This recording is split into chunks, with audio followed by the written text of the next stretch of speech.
नमस्कार, आप देख रहे हैं खबरदार। मैं हूं श्वेता सिंह। सबसे पहले खबरों को खबरदार के लेंस से देख लेते हैं। किसानों के मुद्दे पर लगातार हो रही पॉलिटिक्स पर आज संसद में मोदी स्ट्राइक हो गई। पीएम मोदी ने आज अपने आलोचकों और विरोधियों को चुन चुन कर जवाब दिए हैं और देश को 2 नए शब्द दिए हैं। इनमें से एक है आंदोलनजीवी।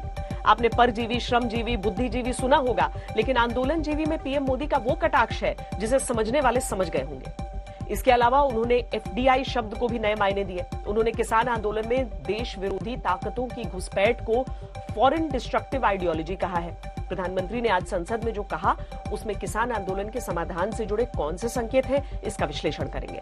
और आज विकास और विनाश के बीच झूलते उत्तराखंड के हालात का गहरा विश्लेषण करेंगे और आपके मन में उठ रहे सवालों का वैज्ञानिक तरीके से जवाब देंगे। ग्लेशियर फटने और भयानक भूस्खलन से हुई तबाही ने उत्तराखंड को हिलाकर रख दिया।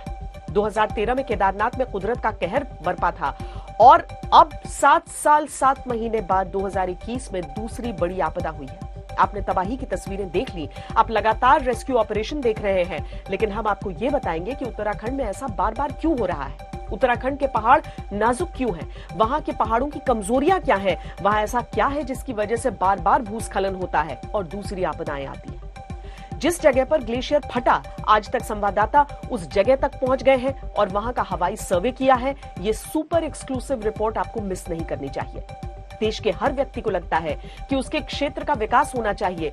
ये एहसास उत्तराखंड के लोगों में भी है, लेकिन इसका दूसरा पहलू है विकास की कीमत। पर्यावरण के नजरिए से जो जगह संवेदनशील है, वहां विकास की योजनाएं और नीतियां बहुत सावधानी से बनानी पड़ती हैं। ये सोचना होगा कि उत्तराखंड में विकास की रेसिपी क्या है और वहां के लिए किस तरह का मास्टर प्लान काम आएगा। हमने एक्सपर्ट से बात की है, कई रिसर्च पेपर्स पढ़े हैं। 9:30 बजे इस पर पूरी जानकारी आपको मिलेगी। लेकिन सबसे पहले बात किसान आंदोलन की और उसकी आड़ में 75 दिन से तमाम ताकतों का बहुत हमलावर होना है। प्रधानमंत्री सीधे टारगेट पर हैं। पहले खेती को खुशहाल बनाने के लिए सुधारों को जरूरी बताया जाता था, लेकिन दशकों बाद जब पीएम मोदी ने कृषि कानून लागू कर दिए तो उन्हें किसानों का विरोध झेलना पड़ा। मोदी सरकार पर किसान विरोधी होने का लेबल लगाया गया है, लेकिन 75 दिन के हमलों को पीएम मोदी ने 75 मिनट के भाषण से ध्वस्त किया। उन्होंने आज विपक्ष की किसान पॉलिटिक्स पर कई कटाक्ष किए, आंदोलनकारियों को खुद बातचीत का न्योता दिया, कानूनों में सुधार के रास्ते खुले होने की बड़ी बात कही, किसानों से कृषि सुधारों को एक मौका देने की अपील की और आंदोलन जीवियों और नई एफडीआई यानी फॉरेन डिस्ट्रक्टिव आइडियोलॉजी से देश को सावधान किया। पीएम ने एक एक बात का खरा जवाब दिया है। सबसे पहले आपको दिखाते हैं कि किसानों के नाम पर हो रही राजनीति पर पीएम मोदी ने किस तरह हमले किए। को छोड़कर बड़े बनकर और आप इन किसानों को इनकी मांगों को मानते हुए इन तीनों कानूनों को वापस करें। किसान पूरे देश के किसानों की लड़ाई लड़ रहा है। 17 में जो खेती हुई नरेंद्र मोदी जी की, वो पानी की खेती थी कि खून की खेती? हाथ जोड़कर अपील करता हूँ, कृपा करके आत्मचिंतन करिए, प्रतिष्ठा का प्रश्न मत बनाइए, वापिस करिए इन कानूनों को। मुझ पर भी कितना हमला हुआ, लेकिन मुझे बहुत आनंद हुआ कि मैं कम से कम आपके काम तो आया और मैं चाहूंगा ये आनंद लगातार लेते रहिए, चर्चा करते रहिए। मोदी है, मौका लीजिए। ये सारी बातें पिछले 2 दशक से लगातार चल रही है। ऐसा नहीं है कि कोई अफवाह करने के बाद खैर ने कहा और हर एक को लगा कि अब समय आ गया हो जाए, लेकिन मैं हैरान हूं, अचानक यू टर्न ले लिया। ऐसा क्यों किया?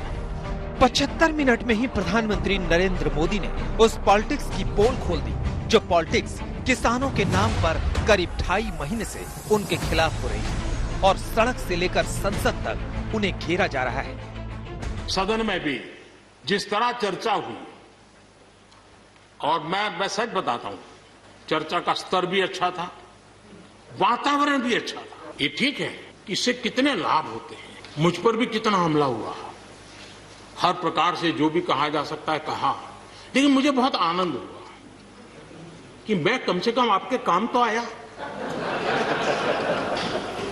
देखिए, आपके मन में एक तो कोरोना के कारण ज्यादा जाना आना होता नहीं होगा, फंसे रहते होंगे और घर में भी खिचड़ी चलती होगी। अब इतना गुस्सा यहां निकाल दिया तो आपका मन कितना हल्का हो गया। आप घर के अंदर कितनी खुशी चैन से समय बिताते होंगे, तो ये आनंद जो आपको मिला है, इसके लिए मैं काम आया, ये भी मैं अपना सौभाग्य मानता हूं और मैं चाहूंगा ये आनंद लगातार लेते रहिए, चर्चा करते रहिए, लगातार चर्चा करते रहिए, सदन को जीवंत बनाते रखिए। मोदी है, मौका लीजिए। इस चर्चा में लॉ का जो स्पिरिट है उस पर किसी की चर्चा नहीं हुई है। शिकायत दिया गया, तरीका ठीक नहीं था, जल्दी कर दिया, इसको नहीं पूछा, ये रहता है। वो तो परिवार में शादी होती है तो भी फूफी नाराज होकर के कहती है मुझे कहां बुलाया, वो तो रहता है। इतना बड़ा परिवार है तो हर बात ये कटाक्ष था सिर्फ विरोध के लिए विरोध करने वाली राजनीति पर। कृषि कानूनों पर यही राजनीति की जा रही है। मोदी विरोध के नाम पर उन्हीं बातों का विरोध हो रहा है जो बातें दशकों से कोई एक नहीं, सभी पार्टियां और सरकारें कहती रही। हमारे आदरणीय शरद पवार जी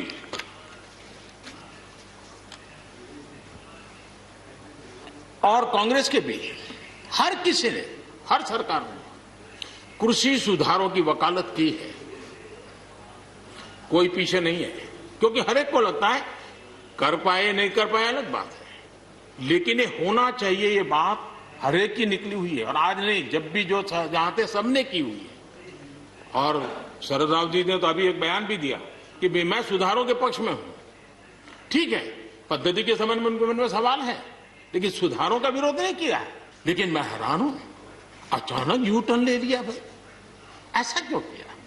ठीक है, आप आंदोलन के मुद्दों को लेकर के इस सरकार को घेर लेते, लेकिन साथ साथ किसानों को भी कहते कि भाई बदलाव बहुत जरूरी है, बहुत साल हो गए, अब नई चीजों को लेना पड़ेगा, तो देश आगे बढ़ता है। लेकिन अब मुझे लगता है कि राजनीति इतनी हावी हो जाती है कि अपने ही विचार छूट जाते हैं। कम समय में मिशन। संसद में पूर्व प्रधानमंत्री मनमोहन सिंह भी थे। वो पीएम मोदी का भाषण ध्यान से सुन रहे थे। पीएम ने उनका एक पुराना बयान पढ़ा जिसमें इन्हीं सुधारों की वो वकालत कर रहे थे जो सुधार मोदी सरकार ने लागू किए। आदरणीय मनमोहन सिंह जी ने किसान को उपज बेचने की आजादी दिलाने, भारत को एक कृषि बाजार दिलाने के संबंध में अपना इरादा व्यक्त किया था, और वो काम हम कर रहे हैं। और मजा ये है, मनमोहन सिंह का बयान याद दिलाकर मोदी ने कांग्रेस की राजनीति को एक्सपोज कर दिया और किसानों के नाम पर मोदी विरोध के राजनीतिक प्रयोग को ध्वस्त कर दिया। पीएम की बातों में कटाक्ष भी था तो नसीहत भी थी, भरोसा भी था। मैं विश्वास दिलाता हूं कि मंडियां अधिक आधुनिक बने, अधिक प्रतिस्पर्धी होगी।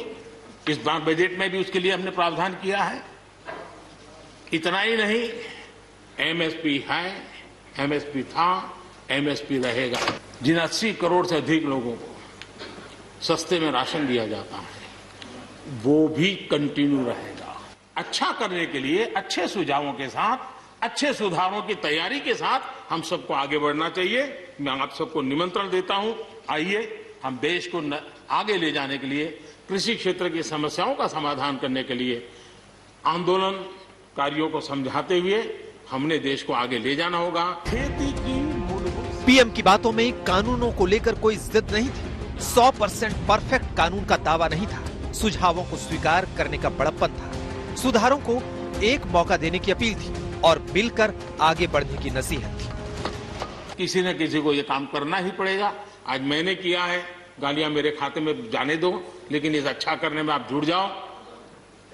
बुरा हो मेरे खाते में, अच्छा हो आपके खाते में, आओ मिलकर के चले।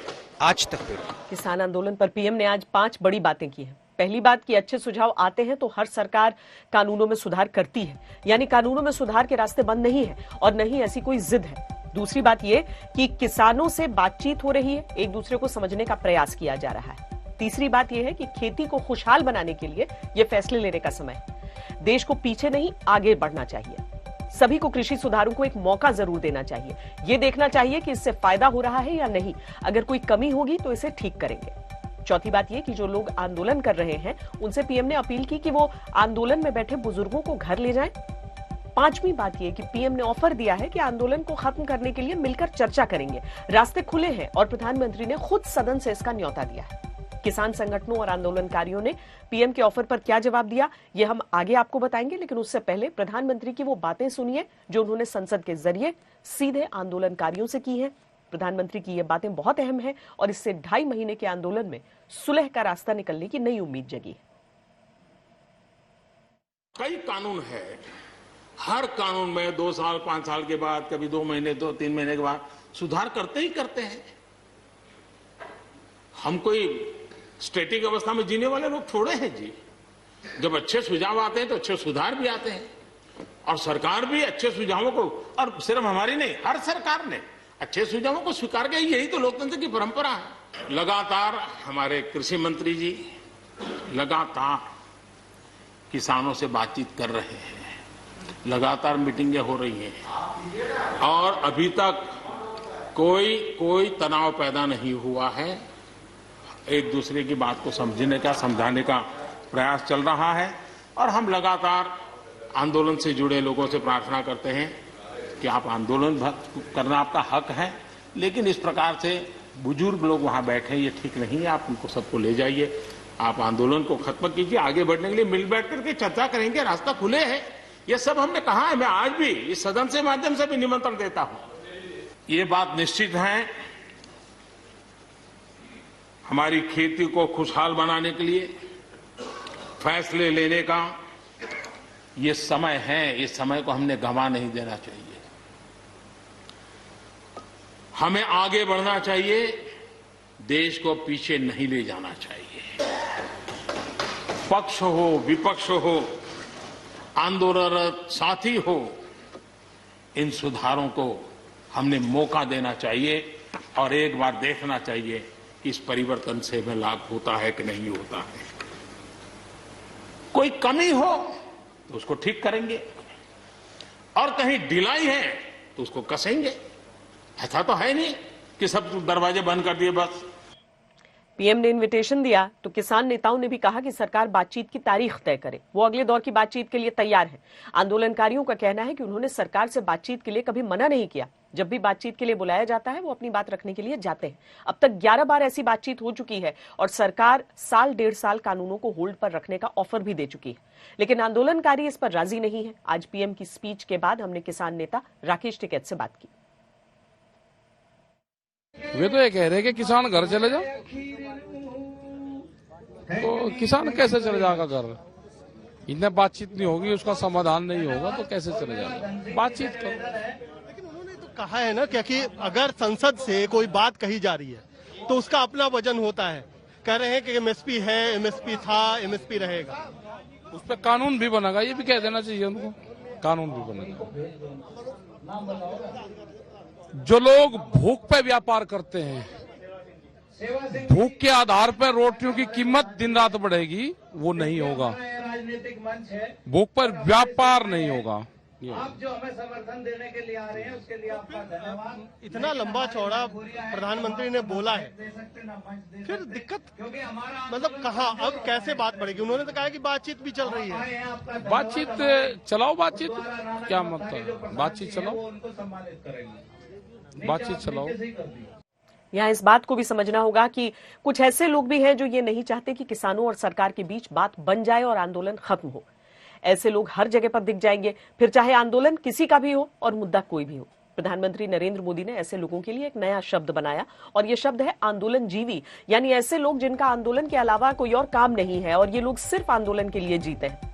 प्रधानमंत्री ने उन लोगों से भी सबको सावधान किया है जो आंदोलन की आड़ में देश के खिलाफ जहर भर रहे हैं। इनमें विदेशी शक्तियां भी लगी हैं। विदेशी हस्तियों के ट्वीट्स और एक्टिविस्ट ग्रेटा थनबर्ग के ट्वीट से मिली टूल किट से यह साबित भी हो चुका है। प्रधानमंत्री ने इसे नई एफडीआई यानी फॉरेन डिस्ट्रक्टिव आइडियोलॉजी कहा। उन्होंने इस बात पर जोर दिया कि कुछ ऐसे लोग भी इसमें लगे हैं जो सिख समुदाय के खिलाफ गलत बातें फैला रहे हैं और उन्हें गुमराह कर रहे हैं।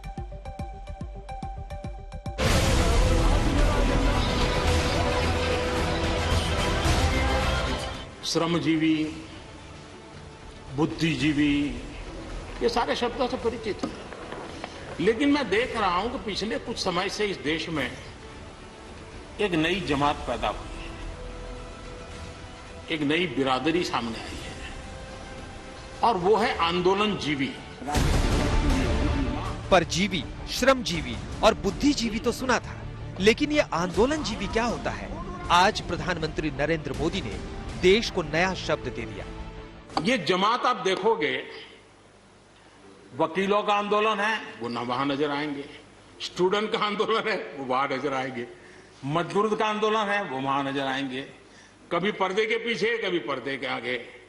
एक पूरी टोली है जी जो आंदोलनजीवी है, वो आंदोलन के बिना जी नहीं सकते हैं और आंदोलन से जीने के लिए रास्ते खोजते रहते हैं। ये आंदोलनजीवी हैं कौन लोग? ना तो पीएम ने नाम लिया और ना ही बताने की जरूरत है, क्योंकि मुद्दा कोई भी हो, सरकार किसी की भी हो, आंदोलन किसी का भी हो, इनके चेहरे हर जगह दिख जाते हैं। हमें ऐसे लोगों को पहचानना होगा कि वो जो सब जगह पे पहुंच करके और बड़ा आइडियोलॉजिकल स्टैंड दे देते हैं, गुमराह कर देते हैं, नए नए तरीके बता देते हैं। देश आंदोलनजीवी लोगों से बचे, इसके लिए हम सबको, और ये उनकी ताकत है। उनका क्या है, खुद खड़ा नहीं कर सकते चीजें, किसी की चल रही तो जाके बैठ जाते हैं, वो अपना जो जितने दिन चले चल जाता है उनका। ऐसे लोगों को पहचानने की बहुत आवश्यकता है। ये सारे आंदोलनजीवी परजीवी होते हैं।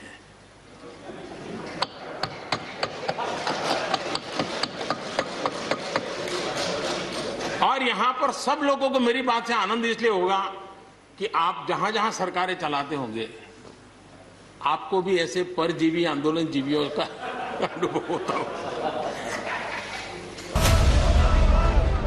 आजकल किसानों के नाम पर ये आंदोलनजीवी अपने काम में जुटे हैं और किसानों के आंदोलन को हाईजैक करने में लग गए हैं। इन्हें प्रोफेशनल प्रोटेस्टर्स भी कहा जा सकता है, जिनके बनाए माहौल में इन्हीं की तरह के विदेशी आंदोलनजीवियों को भी आजकल काम मिल गया है। ग्रेटा थनबर्ग से मिली टूल किट से ये बेनकाब हो चुके हैं।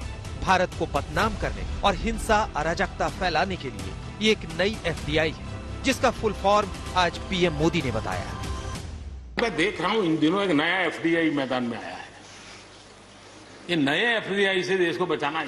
एफडीआई चाहिए, फॉरेन डायरेक्ट इन्वेस्टमेंट, लेकिन ये जो नया एफडीआई नजर का आ रहा है, ये नए एफडीआई से जरूर बचना होगा। और ये नया एफडीआई है foreign destructive ideology, foreign destructive ideology. और इसलिए इस एफडीआई से देश को बचाने के लिए हमने और जागरूक रहने की जरूरत है। एक नई एफडीआई यानी फॉरेन डिस्ट्रक्टिव आइडियोलॉजी से देश को सावधान रहना होगा, क्योंकि देश के खिलाफ जहर भरने में ये कोई कसर नहीं छोड़ रहे। ये ऐसी ताकतों के इशारे पर चल रहे हैं जो हमेशा भारत के टुकड़े करने का सपना देखते हैं और देश का सुख चैन छीनने की साजिश रचते हैं। खबरदार के इस हिस्से की शुरुआत करते हैं उस तराजू के साथ जिसके एक पलड़े पर विकास है, दूसरे पर विनाश। इसमें एक तरफ विकास का वो अधिकार है जो देश के हर व्यक्ति को मिलना चाहिए, फिर चाहे वो दूर दराज के इलाके में, पहाड़ों में, किसी द्वीप पर या सरहदी इलाके में ही क्यों न रहता। महानगरों को विकास और आगे बढ़ने की शक्ति का जो टॉनिक लगातार मिलता है, उसका अधिकार उत्तराखंड के दुर्गम पहाड़ी इलाके या किसी और क्षेत्र में रहने वाले व्यक्ति को भी है। लेकिन इस सिक्के का एक दूसरा पहलू है, विकास कितना इको फ्रेंडली है। पर्यावरण की दृष्टि से जो जगह संवेदनशील है, वो विकास की योजनाएं और नीतियां भी प्रकृति के संकेत समझने वाली और संवेदनशील होनी चाहिए। इस तराजू का संतुलन जब बिगड़ता है तो उसका नतीजा होता है भयानक आपदाएं और विनाश। उत्तराखंड में 2013 से अब 2021 तक 7 साल 7 महीने के अंदर पर 2 बड़ी आपदाएं हो गई। एक तरफ ग्लोबल वार्मिंग ने ग्लेशियर पिघलाए, माहौल को गर्म किया, दूसरी तरफ पावर प्रोजेक्ट्स और बांध ने स्थिति नाजुक कर दी। अब संतुलन बनाना ही सबसे बड़ी चुनौती है। चमोली में आई तबाही को अब 35 घंटे हो रहे हैं। आज प्रशासन का जोर राहत बचाव कार्य पर है। तपोवन की दूसरी सुरंग में फंसे लोगों को बाहर निकालने के प्रयास हो रहे हैं। आपदा के बाद से 202 लोग लापता हैं, कुल 24 शव बरामद हुए हैं। बचाव दल तपोवन की टनल में करीब 100 मीटर तक टीमें पहुंच गई हैं, लेकिन अंदर दलदल होने के कारण मिशन में देरी हो रही है। हमारे संवाददाता मंजीत सिंह नेगी ने पूरे इलाके का एरियल सर्वे किया। हेलीकॉप्टर से ली गई तस्वीरों से जब आप इस तबाही को देखेंगे तो आपको प्रकृति की शक्ति और क्रोध का आभास होगा। इस वक्त तपोवन में राहत और बचाव का काम पूरे जोर शोर पर है। हमने यहाँ तपोवन एनटीपीसी के नजदीक जो हेलीपैड है वहां से उड़ान भरी है और यहाँ से एनटीपीसी का जो बड़ा पावर प्रोजेक्ट जहां पर बिजली बन रही थी पूरी तरह से बर्बाद हो गया है और उसका सिर्फ मलबा यहाँ पर नजर आ रहा है। उससे समझा जा सकता है कितना भयानक ये प्रवाह था, ये वेग था ग्लेशियर फटने का। और अभी भी यहाँ पर जो टनल है वहां पर 35 से ज्यादा लोग फंसे हुए हैं, जबकि दूसरी टनल्स में अभी भी 30 से ज्यादा लोग फंसे हुए हैं। पूरा दिन एक तरह से दूसरा दिन हो गया जब उनको निकालने की कोशिश हो रही है। अब हम आपको दिखाते हैं किस तरह से ये जो ग्लेशियर फटा उस घाटी की तरफ आगे बढ़ रहे हैं। ये नीचे अलकनंदा जो नदी है वो आगे बढ़ रही है। आगे धौली गंगा और ऋषि गंगा दो नदियों के संगम से ये अलकनंदा का प्रवाह दिख रहा है। नीचे आप देखिए कितना जबरदस्त प्रवाह था जब कल यहाँ पर सुबह 10 बजे ग्लेशियर फटने के साथ जो प्रवाह था पानी का वो बढ़ा। और ये साथ साथ जो सड़क दिख रही है ये नीति घाटी की तरफ चीन से लगने वाली जो सरहद है और खास तौर से इस वक्त जब चीन के साथ भारत का तनाव चल रहा है काफी अहम सड़क की सामरिक सड़क है जहां से करीब 13 गांव और सरहद के इलाके जहां भारतीय सेना और आईटीबी की चौकियां वो जुड़ती हैं। अब हम इस अलकनंदा के साथ साथ आगे बढ़ रहे हैं। वो गाँव जो इस वक्त कटे हुए हैं, खासतौर से रेणी में जहां पर एक बड़ा पुल था जो पूरी तरह से बह गया और यहाँ पर जो प्राइवेट ऑपरेटर हैं वो लोगों की मदद कर रहे हैं। यहाँ पर लगातार हेलीकॉप्टर से उड़ान भरी जा रही है और इसके अलावा आज पूरे दिन खासतौर से जो 13 गांव कटे हुए हैं वहां पर इन हेलीकॉप्टर के जरिए लोगों तक राहत की सामग्री पहुंचाई जा रही, मेडिकल पहुंचाया जा रहा। कुछ लोग जो अपने गांव में फंसे हुए हैं, कुछ लोग जो यहाँ तपोवन में फंसे हैं उनको भी पहुंचाने का काम हो रहा है।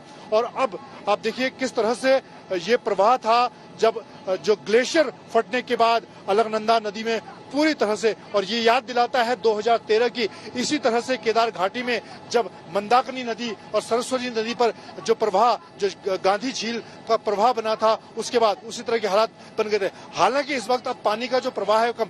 ये आप देखिए ये यहाँ पर संगम है ऋषि गंगा और धौली गंगा का। यहाँ पर एक बड़ा मंदिर था और ये पुल था जो पूरी तरह से बढ़ गया। यहीं पर धौली गंगा जो ऋषि गंगा पावर प्रोजेक्ट है वो पूरी तरह से बर्बाद हो गया। हम आपको दिखाने की कोशिश करते हैं तस्वीरों में। और एक बड़ा पुल और एक यहाँ पर एक जो प्राइवेट कंपनी का पावर प्रोजेक्ट था वो पूरी में केदारनाथ और अब चमोली त्रासदी। इसके अलावा हर साल सैकड़ों भूस्खलन, बाढ़, मिट्टी का धंसना उत्तराखंड में जैसे ये आम बात है। एक्सपर्ट बोल रहे हैं ये पर्यावरण में बदलाव का नतीजा है। पर्यावरण के बदलावों और ग्लोबल वार्मिंग की जिम्मेदारी तो दुनिया के हर देश की है और भारत में भी तमाम शहर और उद्योग नीतियां इसके लिए जिम्मेदार हैं। लेकिन इसके बावजूद जहां तक हो सके प्रकृति का तबाही वाला ट्रिगर नहीं दबाना चाहिए। उत्तराखंड के पहाड़ों में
और चमोली तबाही के बीच 2792 दिन यानी 7 साल 7 महीने 21 दिन का वक्त गुजर गया।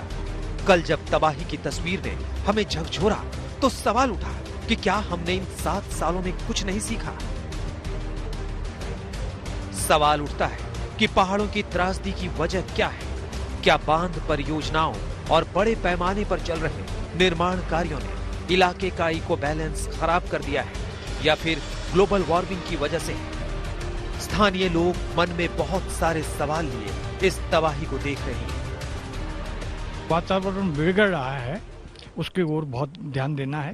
पहले भी गांव वाले कह चुके थे कि इससे हमको बहुत परेशानी होगी, क्योंकि हमने 71 में भी कहा था, 71 में भी बाढ़ आई थी, इसी नदी में आई थी, लेकिन इतनी बड़ी नहीं थी। देखा जाए तो जो हाइड्रो प्रोजेक्ट बन रहा है, उत्तराखंड सरकार या सेंट्रल गवर्नमेंट जो यहाँ पे हाइड्रो प्रोजेक्ट, उसका मूल कारण है जितने भी टरबाइनें या जो टनल बन रही है, तो उससे क्या होता है कि नीचे की सारी जमीनें धंसने की कगार पे है। विडंबना ये है कि चमोली जिले के रैणी गांव की जो महिलाएं चिपको आंदोलन की झंडा बरदार थी, आज इसी रैणी गांव को पर्यावरण की मार झेलनी पड़ी है। जंगल हमारे मायका है, इन्हें हम कटने नहीं देंगे, अपने प्राण दे देंगे। तो वहीं ये भी कहा कि जंगल कटेंगे तो बाढ़ आएगी।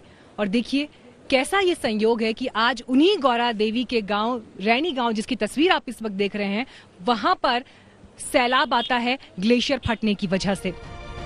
बेतहाशा निर्माण, पावर प्रोजेक्ट से नदी का प्रवाह रुकता है, जंगल कटते हैं, मिट्टी की होल्डिंग कैपेसिटी कम हो जाती है। डायनामाइट के विस्फोट से पहाड़ी उड़ाकर तैयार की गई सड़कों पर बारिश के दिनों में भूस्खलन की दर बढ़ गई है। जंगल कट रहे हैं, जब जलस्तर बढ़ता है तो पानी रुक नहीं पाता। इसकी वजह से फ्लैश फ्लड यानी अचानक बाढ़ आती है। हमें समझना पड़ेगा कि एक कॉम्पैक्ट माउंटेन नहीं है हिमालय। हिमालय बहुत ही एक लूजली 2 प्लेट्स का एक माउंटेन है, और जब आप इसके ऊपर ब्लास्ट करते हैं उसकी इकोलॉजिकल सेंसिटिविटी बढ़ जाती है, उसकी वल्नरेबिलिटी बढ़ जाती है, और जिसका नतीजा यह है कि हम हर 2-3 महीने में, बारिश के समय में हम हर साल लैंडस्लाइड्स देखते हैं। 2013 में जब केदारनाथ की आपदा आई थी, उसके बाद सुप्रीम कोर्ट के आदेश के बाद यहाँ के 80 जो बिजली प्रोजेक्ट्स हैं उनको रिव्यू किया जाना था, और ये कहा गया था उस रिपोर्ट में कि जब तक ये प्रोजेक्ट ठीक से रिव्यू ना हो जाए तब तक किसी तरह का कंस्ट्रक्शन नहीं होना चाहिए। लेकिन वैसा नहीं हुआ, और स्थानीय लोग लगातार ये बात कहते हैं कि कुदरत के साथ जो ये खिलवाड़ होता है उसका खामियाजा उन्हें अपनों की जिंदगी देकर चुकाना पड़ता है। सुप्रीम कोर्ट ने 2013 की केदारनाथ त्रासदी के बाद उत्तराखंड के करीब छोटे बड़े 24 पावर प्रोजेक्ट्स पर रोक लगा दी थी, लेकिन कानूनी रास्ता निकालकर बांधों और पावर प्रोजेक्ट्स पर काम जारी रहा। अब सवाल उठता है कि उत्तराखंड के पहाड़ विकास का कितना बोझ सह सकते हैं।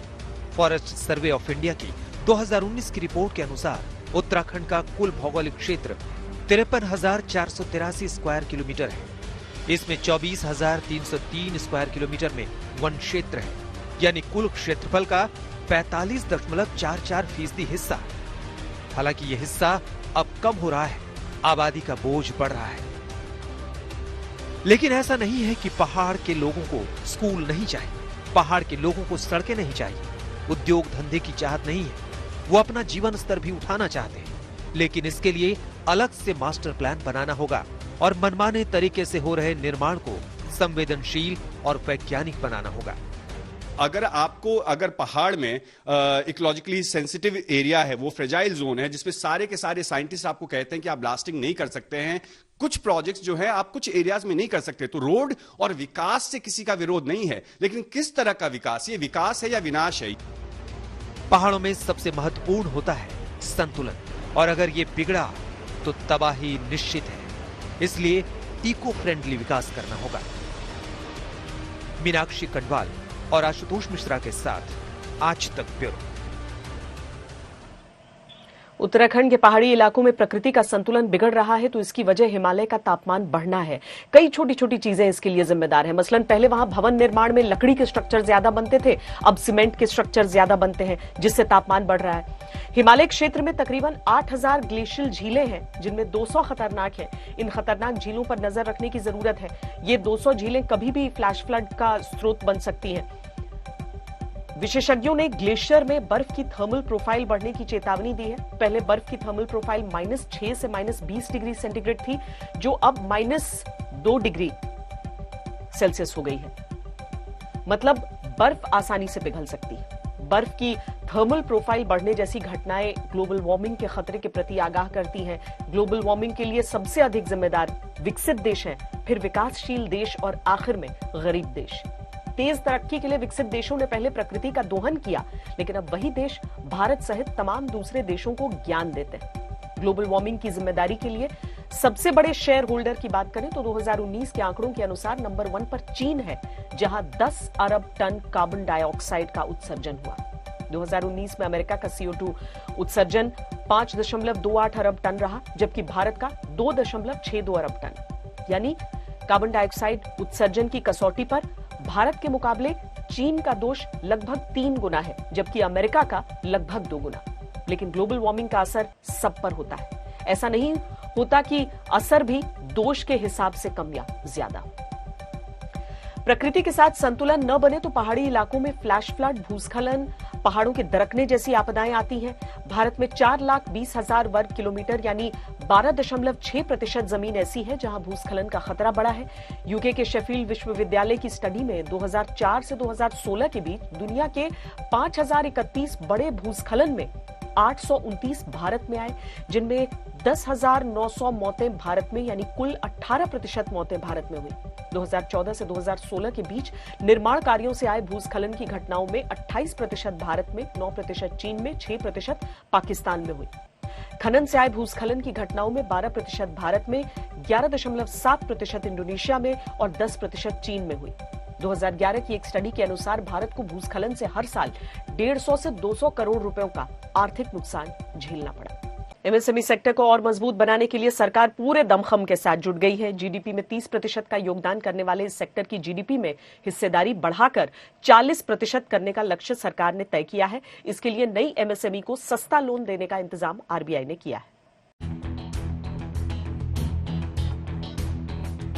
एमएसएमई सेक्टर को देश की अर्थव्यवस्था की बैकबोन माना जाता है। चाहे जीडीपी में योगदान का मामला हो या फिर रोजगार मुहैया कराने की बात हो, एमएसएमई सेक्टर का मुकाबला कोई दूसरा सेक्टर नहीं कर सकता। ऐसे में इस बैकबोन को और सहारा देने के लिए सरकार कई तरीकों से इसे मजबूत बनाने में जुटी हुई है। केंद्रीय मंत्री नितिन गडकरी ने एमएसएमई सेक्टर की हिस्सेदारी बढ़ाकर 40% करने का लक्ष्य तय किया है। फिलहाल करीब 6.5 करोड़ एमएसएमईज जीडीपी में 30% का योगदान करते हैं। अगर सरकार इस लक्ष्य को हासिल करने में कामयाब हो जाती है तो फिर रोजगार मुहैया कराने में सेक्टर बड़ा रोल निभा सकता है। हालांकि इस लक्ष्य को हासिल करने के लिए एमएसएमई सेक्टर को सरकार के पुराने ऐलानों के लागू होने का इंतजार है। प्रोविजन किया सरकार ने कि 45 दिन में एमएसएमईज की पेमेंट होनी चाहिए, पर उस प्रोविजन का बहुत ज्यादा बेनिफिट हो नहीं पा रहा क्योंकि उस लॉ में स्टिंग नहीं है। हमारी मांग है कि वो स्टिंग डाला जाए और ताकि हमारी 45 दिन में पेमेंट, हमारे 45 दिन में पेमेंट मिल जाए तो हम बैंकों के लोन वापस कर देंगे। इस बीच नए एमएसएमईज के लिए आरबीआई ने बड़ी राहत का ऐलान किया है। अब पहली बार लोन लेने वाले एमएसएमईज को उधार देने के बाद बैंकों को ये कर्ज अपने एनडीटीएल में घटाने की अनुमति मिलेगी। सीआरआर की गणना के समय एनडीटीएल से ये कर्ज हटाया जा सकेगा। इस छूट का मकसद ये है कि जो एमएसएमईज अपना नया काम शुरू करना चाहते हैं और जिन्होंने अब तक बैंकिंग सिस्टम से उधार नहीं लिया है, उन्हें कर्ज लेने में आसानी हो सके। जो गवर्नमेंट ने लोन्स की बात की है कि करीब कई हजार करोड़ रुपया लोन, ये 50,000 करोड़ का लोन दे रहे हैं एमएसएमई के लिए, इंडस्ट्रीज के लिए, और लोन्स को एक बेफिकेटेड किया जा रहा है।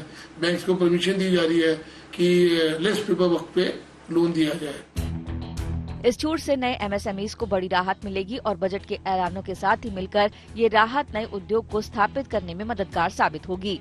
जितना लोन वो दे रहे हैं उसके बाद 1 साल तक का टैक्स माफ है। 1 साल तक का उनको कोई टैक्स नहीं देना, कोई जीएसटी नहीं देना 1 साल तक। ये बहुत अच्छा कम महंगा जो इंडस्ट्रीज हैं, एसएमई, छोटी छोटी कंपनीज हैं जो अभी आ रही हैं, राइट, उनको 1 साल का हर एक को अगर मिल जाता है स्टार्टअप तो बहुत अच्छा होता है। ये बहुत अच्छा बेनिफिट दिया है। लेकिन पहले से काम कर रहे एमएसएमईज को मदद के लिए कुछ और कदम उठाने की भी जरूरत है। इंस्पेक्टर राज का काफी कम किया है, पर और ज्यादा सरलीकरण किया जाए उससे भी बड़ा एडवांटेज होगा। We will be more competitive, will be more able to export our products. और सरकार की नीयत पे और उनकी नियति पे हमें बहुत विश्वास है और एमएसएमईज को पूरा मान सम्मान मिल रहा है और हम उस दिशा की तरफ बढ़ रहे हैं कि हम चाइना का ऑल्टरनेटिव इस देश को बना सकें। यानी अगर एमएसएमईज की भागीदारी बढ़ाने का इरादा सरकार को हासिल करना है तो फिर एमएसएमईज की मौजूदा समस्याओं का समाधान करना होगा, तभी ये लक्ष्य हासिल हो सकता है। आज तक ब्यूरो। कोरोना के मामलों में कमी आने और देसी वैक्सीन की सफलता से मेडिकल टूरिज्म को नई संजीवनी मिल सकती है। वैक्सीन की कामयाबी दुनिया भर में भारत के हेल्थ केयर सेक्टर की ताकत की मिसाल बन गई है। इससे भारत में इलाज कराने वालों की संख्या बढ़ेगी, जिससे इकोनॉमी में मेडिकल टूरिज्म की भागीदारी बढ़ेगी।